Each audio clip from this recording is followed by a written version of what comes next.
So that is the game of yoga, to get rid of this game, to get rid of this little theater. I mean, no problem seeing this life as a theater, no problem in acting out, your role in life.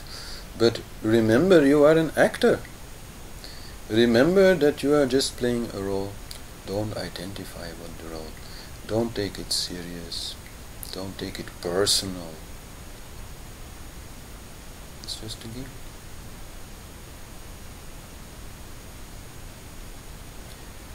The ego is often named the king. In the kingdom or the country is the physical body. Mind is the administration of the body. The intellect is the wise prime minister who advises the king. But this king is an usurper king. This king should know there is maybe a little bit like the caretaker of the country. Maybe sometimes needs to take some conscious decision about what needs to be done. Sometimes, if the mind and the intellect and the body can't sort it out by themselves.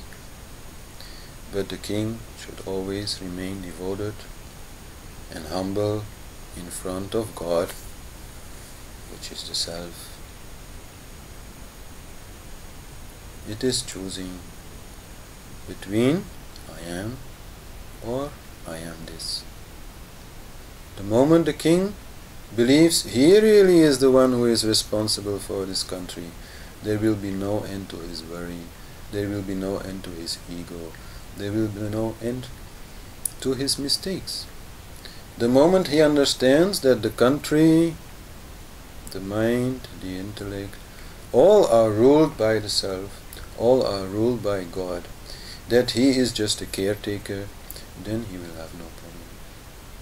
Then he will be able to be a king, a wise king, a good king, but not a king who tries to, get everything under control, lead everything into a certain direction. That is not needed. The game is there to be played. That's all. So, then we have at last come again to the source of the self, which is found in the Anandamayi Kosha, the sheet of bliss, of Ananda. Inside that sheet is consciousness. But of course, this consciousness is not a sheet. This consciousness is not a body. This consciousness is just consciousness. But it is attached to the energy, as we have explained before, and this energy is found in Anandamayi Kosha, which is our centralmost body, our centralmost sheet. Nothing much to be said about it. As I explained before, it is entirely formless. So, you can't describe it. You can't put a color on it. You can't put a shape on it. What to say? It is the witness, the one who feels to be. It is Satchitananda. It is unchanging. It is unborn. It is always happy. It is always loving. And it has no desire,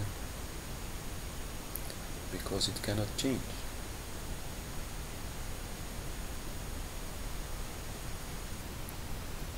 It manifests.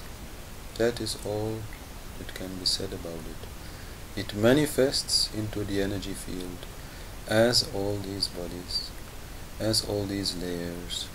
And there where it can manifest directly,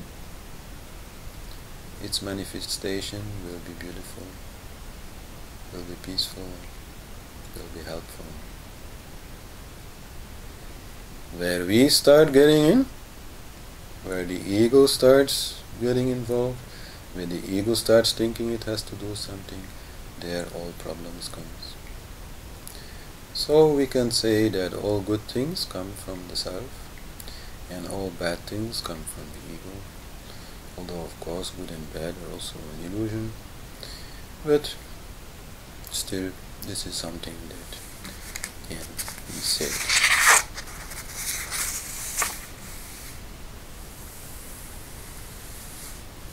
Then important also is the discussion about the relationship between the self and cosmic consciousness.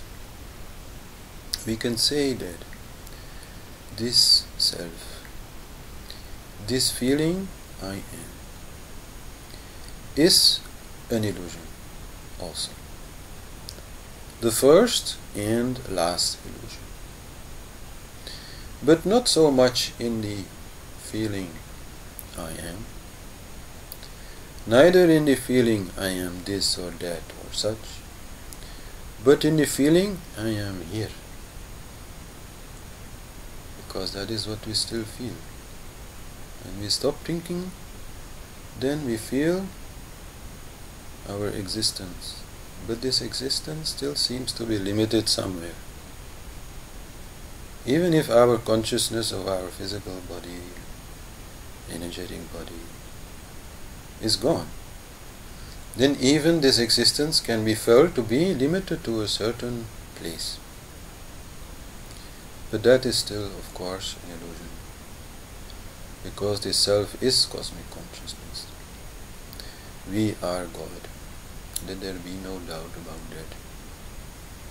The water which is going into the pots thinks it is in the pot, but actually the pot is in the ocean. So the water is in the ocean, and the water is the ocean. The self, you could say, is the drop.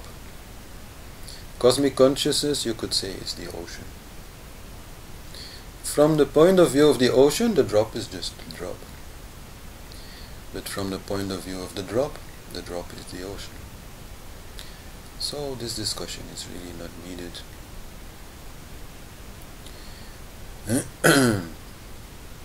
It is said in scripture that only a small part of cosmic consciousness is really involved in the manifested universe.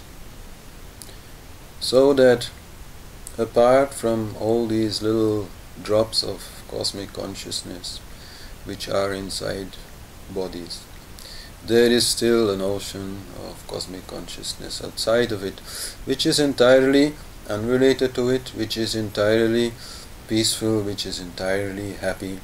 But truly, if you again look at the self, at the little drop, then that will be also true for the drop. It will be completely outside of it. It will be completely happy. It will be completely peaceful. So the discussion is really not very, very needed. But what is important to understand is that the I thought, the thought I am, is the beginning of all problems and the end of all problems. It is the beginning of all problem when it leads to I am what? I am this. Then the ego is born, which is the only thing which ever gets born. The I am, the going back to I am without wondering this or that, is again the way out of it. It brings you to the I which is no longer thinking, which is no longer wondering. Thinking in our society is entirely overrated. It can keep us entertained. It can, help us a little bit in a practical sense. It can help us a little bit in a more conceptual sense. But at some point, you just have to forget about it and stop. And there you will find the solution to all of your problems, which is the eternal you, the unchanging you, the self, God, being.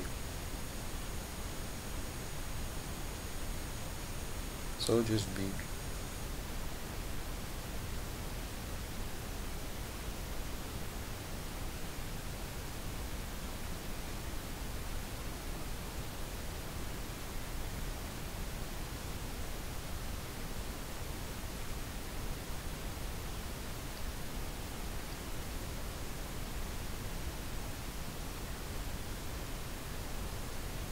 Nothing else needs to be done.